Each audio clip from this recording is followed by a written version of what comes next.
அனைவருக்கும் வணக்கம். சற்றம் கிடைத்த முக்கிய அறிவிப்பின்படி தமிழகம் முழுவதும் அமலுக்கு வரக்கூடிய பல்வேறு முக்கிய அறிவிப்புகள் பற்றியும், ரிசர்வ் வங்கி கொடுக்கப்பட்ட பல்வேறு புதிய செய்திகள் பற்றியும், தேர்தல் ஆணையம் வெளியிட்ட பல்வேறு முக்கிய விதிமுறைகள் பற்றியும் இந்த வீடியோவில் முழுமையாக பார்க்கலாம்.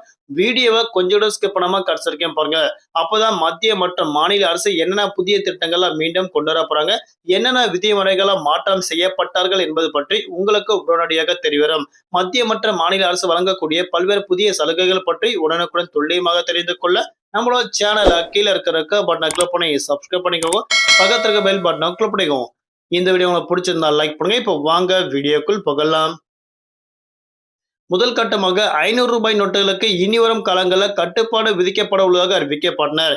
ஏடிஎம்களில் இனியும் பணம் வராதா? ரிசர்வ் வங்கி வெளியிட்ட முக்கிய அறிவிப்பு பற்றி தற்போது பார்க்கலாம். அதாவது தேர்தல் நேரங்கள்ல 500 ரூபாய் நோட்டுகள் புழக்கம் அதிகரித்துள்ள நிலையில் 500 ரூபாய் நோட்டுகளுக்கு கட்டுப்பாடு விதிக்கப்பட்டதாகவும் விரைவில் 500 ரூபாய் நோட்டுகள் செல்லாது எனும் ரிசர்வ் வங்கி அறிவிக்கப்பட்டதாக இழந்த செய்தி சமூக வலைதளங்களில் பரவலாக வந்துட்டு இருக்கு. இந்த செய்தி முற்றிலும் உண்மை அல்ல, வதந்தி, நம்பாதீங்க அப்படின்னும் தற்போது ரிசர்வ் வங்கி விளக்கம் மட்டும் அளிக்கப்பட்டாங்க. அது மட்டுமல்லாமல் ரிசர்வ் வங்கியோ அல்லது இந்திய தேர்தல் ஆணையமோ 500 ரூபாய் நோட்டுகளை வங்கியில் பெற தடை விதித்து எந்தவித அதிகாரப்பூர்வமான அறிவிப்பும் இதுவரை வெளியிடப்படவில்லை என அறிவிக்கப்பட்டனர். 500 ரூபாய் நோட்டுகள் தொடர்ந்து சட்டப்பூர்வமாக பயன்படுத்திக் கொள்ளலாம் என அறிவிக்கப்பட்டாங்க. தேர்தல் நடத்தை விதிகள் அமலில் உள்ள போது வங்கியில் இருந்து வழக்கத்திற்கு மாறாக அதிகப்படியான ரொக்க பணம் எடுத்து சென்றால் அதற்கு விதிகள் விதிக்கப்பட்டாங்க. அதாவது ரூபாய் 10 லட்சத்திற்கு மேல் பணம் எடுத்து சென்றாலோ அல்லது டெபாசிட் செய்தாலோ அது குறித்து விவரங்கள் வருமான வரித்துறையினருக்கு வங்கியில் தெரிவிக்கப்பட வேண்டும் என்பது ஏற்கனவே நடைமுறை உள்ளது. தற்போது அறிவிக்கப்பட்டாங்க. ரூபாய் 50,000 மேல் உரிய ஆவணங்கள் இன்றி 50,000 மேல் பணம் ரொக்கம் எடுத்து சென்றால் தேர்தல் பறக்கும் படையினரால் அவை பறிமுதல் செய்யப்படும் அறிவிக்கப்பட்டாங்க.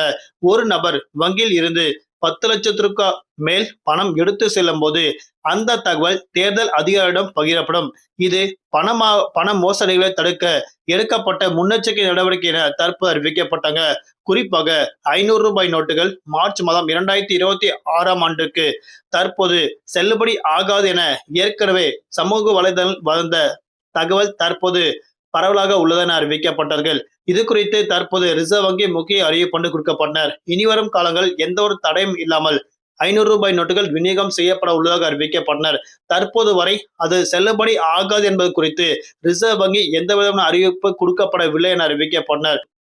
பொதுமக்கள் சொந்த தேவைக்காக திருமணம், மருத்துவம், தொழில் உட்படத்திற்காக ரூபாய் 5 லட்சத்திற்கு மேல் பணம் எடுத்து செல்ல வேண்டி இருந்தால் அதற்குரிய வங்கி ஆவணங்கள் அல்லது ஆதாரங்களை கைவசம் வைத்திருக்கப்பட வேண்டும் என அறிவிக்கப்பட்டனர். ரூபாய் 100 மற்றும் 200 ரூபாய் நோட்டுகள் முன்னுரிமை அளிக்கப்பட்டுள்ளதாக தற்போது கூறப்படுவது சில்லறை பற்றாக்குறையை தவிர்க்க வங்கியில் எடுக்கப்பட்ட தற்காலிக நடவடிக்கை என தற்போது ரிசர்வ் வங்கி அறிவிக்கப்பட்டனர். அடுத்தபடியாக ரேஷன் கார்டு வைத்திருக்கும் அனைத்து நபர்களுக்கும் மிக முக்கிய அறிவிப்பு தற்போது தமிழக அரசு அறிவிக்கப்பட்டனர். மார்ச் மாதம் 25ஆம் தேதிக்கு முன்பாக அனைத்து நபர்களும் ரேஷன் அட்டையில் இருக்கக்கூடிய அனைத்து நபர்களும் கண்டிப்பாக அவர்கள் விரல் ரேகை ரேஷன் கடையில் பதிவு செய்யப்பட வேண்டும் என அறிவிக்கப்பட்டனர். ஏற்கனவே ஒரு நபர்கள் மட்டும்தான் ரேஷன் கடைகளுக்கு செல்வாங்க. அந்த நபர்கள் மட்டும்தான் எப்போதும் கைரேகை வைக்கப்படுவாங்க. அது மட்டுமல்லாமல் தற்போது அனைத்தவர்களும் கண்டிப்பாக ரேஷன் கடை வாயிலாக அவர்கள் கைரேகை புதுப்பிக்கப்பட வேண்டும் என அறிவிக்கப்பட்டனர். தொடர்ந்து 6 மாதங்கள் எந்த ஒரு பொருட்களும் வாங்காத ரேஷன் அட்டைதாரர்களுக்கு இனிவரும் காலங்கள் தற்போது பொருட்கள் வழங்கப்பட மாட்டாது என அறிவிக்கப்பட்டனர்.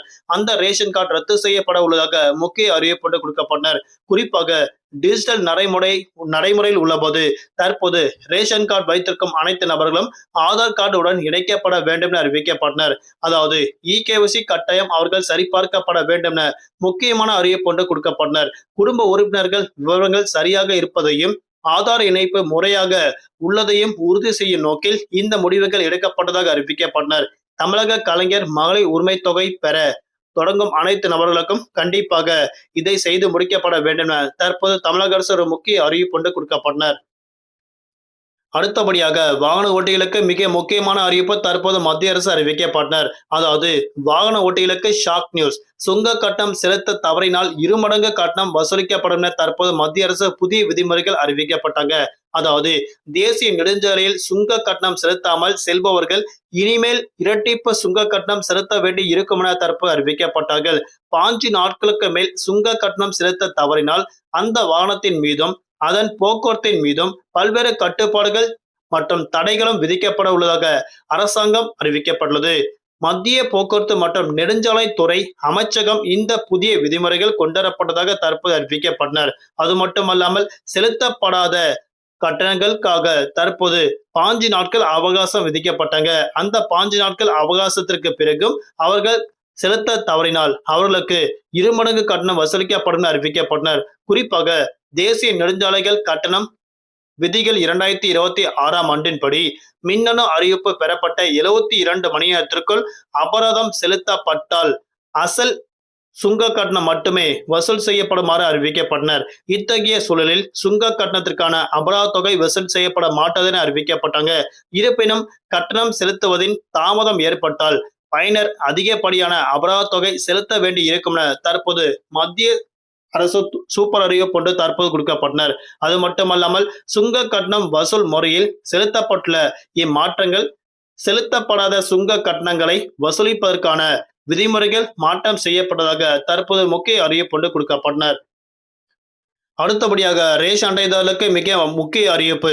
3 மாத ரேஷன் பொருட்களை முன்கூட்டியே வழங்க மத்திய அரசு அதிரடி முடிவுகள் எடுக்கப்பட்டதாக அறிவிக்கப்பட்டாங்க. அதாவது இந்திய உணவு கழகத்தின் கிடங்களில் அரிசி மற்றும் கோதுமை கையிருப்பு முன்னே இல்லாதவர்களுக்கு அதிகரித்துள்ளதாக அறிவிக்கப்பட்டனர். ஜூன் மாதம் 2026ஆம் ஆண்டு வரையிலான 3 மாதங்கள் காலத்திற்கான உணவுப் பொருட்களை முன்கூட்டியே விநியோகிக்க மத்திய அரசுக்கு மாநில அரசு அதாவது மத்திய அரசு மாநில அரசுக்கு முக்கிய அறிவிப்பு ஒன்று கொடுக்கப்பட்டனர். இப்போ ரீசெண்டா கிடங்குகள்ல அதிகமான தானிய பொருட்கள் இருப்பதன் காரணமாக 3 மாதத்திற்கான உணவுப் பொருட்கள் முன்கூட்டியே வழங்கப்படும் என அறிவிக்கப்பட்டாங்க. தற்போது நிலவரப்படி மத்திய உணவு கையிருப்பில் கோதுமை மற்றும் அரிசியின் அளவு நிர்ணயிக்கப்பட்ட அளவை விட மிக அதிகமாக உள்ளது. ஏப்ரல் மாதம் 1ஆம் தேதி நிலவரப்படி 21 மில்லியன் டன் இருப்பு இருக்கப்பட வேண்டும். குறிப்பாக தற்போது இருப்பு 60.7 மில்லியன் டன்னாக உள்ளதாக அறிவிக்கப்பட்டாங்க. 3 மடங்கு அதிகமாக உள்ளது. அதன்படி அடுத்த 3 மாதங்களுக்கு முன்கூட்டியே வழங்கப்பட வேண்டும் என தற்போது முக்கிய அறிவிப்பு கொடுக்கப்பட்டாங்க. அது மட்டுமல்லாமல் ரேஷன் கடை வாயிலாக பல்வேறு சலுகைகளும் வழங்கப்பட உள்ளதாக அறிவிக்கப்பட்டனர். பிரதம மந்திரி கரீப் கல்யாண் அன்னா யோஜனா மற்றும் தேசிய உணவு பாதுகாப்பு சட்டத்தின் கீழ் வழங்கப்படும் இலவச உணவு தானியங்கள் இதில் அடங்கும் என அறிவிக்கப்பட்டனர். ஏப்ரல், மே மற்றும் ஜூன் ஆகிய 3 மாதங்களுக்கான கோட்டாவை மாநிலங்கள் ஒரே நேரத்தில் பெற்று ஏப்ரல் அல்லது மே மாதங்களில் விநியோகிக்க வாய்ப்பு இருப்பதாக தற்போது அறிவிக்கப்பட்டனர். அடுத்தபடியாக கேஸ் சிலிண்டர் பயன்படுத்தக்கூடிய அனைத்து நபர்களுக்கும் மிக முக்கியமான அறிவிப்பு தற்போது மத்திய அரசு அறிவிக்கப்பட்டாங்க. இப்போ ரீசெண்டா தமிழகத்தில் மட்டுமல்லாமல் பிற மாநிலங்களும் 19 கிலோ எடை கொண்ட கேஸ் சிலிண்டர் தட்டுப்பாடு ஏற்பட்டதாக அறிவிக்கப்பட்டாங்க. 14 எடை கொண்ட கேஸ் சிலிண்டர் அடுத்த 25 நாட்களுக்கு பிறகு மீண்டும் புக் செய்து பெற்றுக்கொள்ளப்பட வேண்டும் என அறிவிக்கப்பட்டாங்க. குறிப்பாக அனைத்து நபர்களும் கண்டிப்பாக EKYC கட்டாயம் சரிபார்க்கப்பட வேண்டும் என அறிவிக்கப்பட்டாங்க. முன்பதிவு எண்கள் குறிப்பாக LPG கேஸ் பயன்படுத்தக்கூடிய இந்தியன் கேஸ் வாடிக்கையாளர்களாக இருந்தால் அவர்களுக்கு முன்பதிவு செய்வதற்கு 7588888824 அப்படின்ற நம்பருக்கு நீங்க தொடர்பு கொண்டு புக் செய்து கொள்ளும்னு அறிவிக்கப்பட்டாங்க. LPG கேஸ் மட்டுமல்லாமல் குறிப்பாக HP வாடிக்கையாளர்களாக இருந்தால் 9222201122 அப்படின்ற நம்பருக்கு நீங்க கால் செய்து புக் செய்து கொள்ளும்னு தற்போது அறிவிக்கப்பட்டாங்க. பல்வேறு நிறுவனங்கள்ல புக்கிங் செய்வது மாற்றம் செய்யப்பட்டதாக அறிவிக்கப்பட்டாங்க. அடுத்தபடியாக தங்கம் மீது ஆசைப்பட்டு வாங்கக்கூடிய நபர்களாக நீங்க இருந்தா உங்களுக்கான ஒரு முக்கியமான அறிவிப்பு தான். ஒரே நாளில் ரூபாய் 5360 குறைந்தது தங்கத்தின் மீதான விலை. இப்போ ரீசெண்டா ரஷ்யா அதாவது அமெரிக்கா, இஸ்ரேல் மற்றும் ஈரான் மீதான போர் பதற்றம் காரணமாக தங்கத்தின் மீதான விலை கடந்த 10 நாட்களாக குறைந்த வண்ணம் உள்ளது. குறிப்பாக அடுத்த சில தினங்களுக்கும் தங்கத்தின் மீதான விலை குறைய உள்ளதாக தற்போது நிபுணர் குழு அறிவிக்கப்பட்டனர். தற்போது நிலவரப்படி தங்கம் 1 கிராம் 13,900 விற்பனை செய்யப்பட்டு வருவதாக தற்போது மகிழ்ச்சி தரும் அறிவிப்புகள் கொடுக்கப்பட்டனர். தங்கம் வாங்கும் நிர்ணயிக்க நபர்கள் கண்டிப்பாக இப்போது வாங்கிக் கொள்ளலாம் அறிவிக்கப்பட்டனர். அடுத்தபடியாக வளிமண்டல கீழடுக்கு சுழற்சியின் காரணமாக தமிழகத்தில் வரக்கூடிய மார்ச் மாதம் 24ஆம் தேதி வரை நல்ல மழை தொடர்ந்த தற்போது வானிலை ஆய்வு முக்கிய அறிவிப்பு கொடுக்கப்பட்டனர். குறிப்பாக கடலோர மாவட்டங்கள் இனி வரும் காலங்கள் மீண்டும் கனமழை தொடர்ந்து அறிவிக்கப்பட்டனர். அடுத்த 2 முதல் 3 நாட்களுக்கு குளிர்ச்சியான சூழல் நிலவ உள்ளதாக தற்போது சென்னை வானிலை ஆய்வு முக்கிய அறிவிப்பு ஒன்று கொடுக்கப்பட்டனர். அதன்படி நீலகிரி, கோவை, திருப்பூர், தேனி, திண்டுக்கல், தென்காசி, திருநெல்வேலி, கன்னியாகுமரி, தூத்துக்குடி உள்ளிட்ட பல்வேறு மாவட்டங்களுக்கு அடுத்த சில தினங்களுக்கு கனமழை கொட்டித்திருக்கிறார். தற்போது அறிவிக்கப்பட்டனர். நன்றி, வணக்கம்.